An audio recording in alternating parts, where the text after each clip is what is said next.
नमस्कार, जय हिंद सर्वांना. मित्रांनो, तुम्हाला मागच्या एक व्हिडिओमध्ये सांगितलं होतं, दारू ही फक्त आपल्या मनानेच सुटू शकते. कोणी डॉक्टर, कोणी बाबा, कोणी भगत किंवा कोणाच्या सांगण्यावरून दारू सुटत नाही. परंतु काही दारुड्यांना मला एक सांगणं आहे, अरे नालायकांनो, तुम्हाला जर दारू सुटत नसेल तर मग तुम्ही लोकांना दाखवण्यासाठी किंवा तुमच्या घरच्यांना, बायको पोरांना दाखवण्यासाठी फक्त वरवर माळ घालू नका.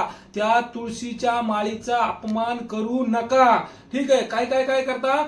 तुळशीची माळ घालता आणि वरून काय करता, ज्यावेळेस प्यायला जायचं त्यावेळेस तुळशीची माळ वर करायची आणि खालून मस्तपैकी दारूचा ग्लास लावायचा. अरे नालायकांनो, तुम्ही अपमान त्या तुळशीच्या माळीचा करताय. तुळशीची माळ, तुळस काय तुम्हाला कळतं का तरी? कारण बेवड्यांनो, तुम्हाला दारूच ही कळाली नाही काय ती तुमचं वाटोळं करते की चांगलं करते हे तुम्हाला कळालं नाही, तेव्हा तुम्हाला तुळशीचं काय कळणार, तुळस काय चीज आहे. ठीक आहे. परंतु हरामखोरांनो, तुम्ही प्यायचे असेल तर तुम्ही मोकाट जनावरांसारखे प्या, परंतु तुळशीच्या माळीचा अपमान करू नका. ठीक आहे. कारण तुम्ही काय करता, दारू प्यायच्या टायमाला माळीला वर करता किंवा माळ काढून ठेवता आणि दारू पिता आणि नंतर उतरल्यानंतर परत गळ्यात माळ घालता. हा वरवरचा देखावा तुमच्या काहीच कामाचा नाही.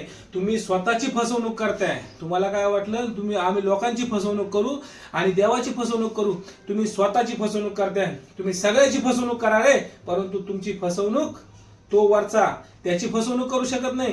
तो तुमचा बरोबर वाटी वस्त्र घेऊन तुमचा गेम करीत आहे. तुम्ही त्याची फसवणूक करता. तुमची फसवणूक तो वरती आल्यावर बरोबर करणार. तुम्ही सगळ्याचा अपमान करा, परंतु तुळशीच्या माळीचा अपमान करू नका. हे मला तुम्हाला सांगणं आहे. तुमच्याच्याने दारू सुटत नसेल तर सरळ मोकळे प्या, मोकाट प्या आणि तुमचं वाटोळं करून घ्या, परंतु ती माळ घालू नका. ती माळ म्हणजे एक रुद्राक्षासारखी माळ आहे. ठीक आहे. तिचा अपमान करू नका. तिचा अपमान करणं म्हणजे नरकात नाही, नरकापेक्षा नरकात जाणे. आणि तुम्ही काय हरामखोर काय म्हणतील, मग दारू नाही पिते ते बी नरकातच जाणार आहे आणि आम्ही पेले आम्ही नरकातच जाणार आहे. अरे हरामखोरांनो, तुम्हाला काय माहिती तुम्ही नरकात जाणार आहे आणि दारू नाही पिते ते नरकात जाणार आहे? तुम्ही तर जाणारच, पण नाही पिणार नरकात जाणार. तुम्हाला माहिती आहे का? तुम्ही एवढे अंतर्यामी का?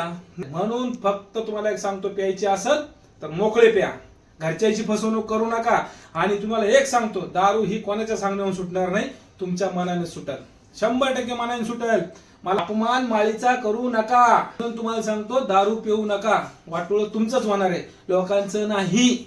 व्हिडिओ पटला असेल तर व्हिडिओला लाईक करा, शेअर करा आणि सबस्क्राईब करा. जय हिंद.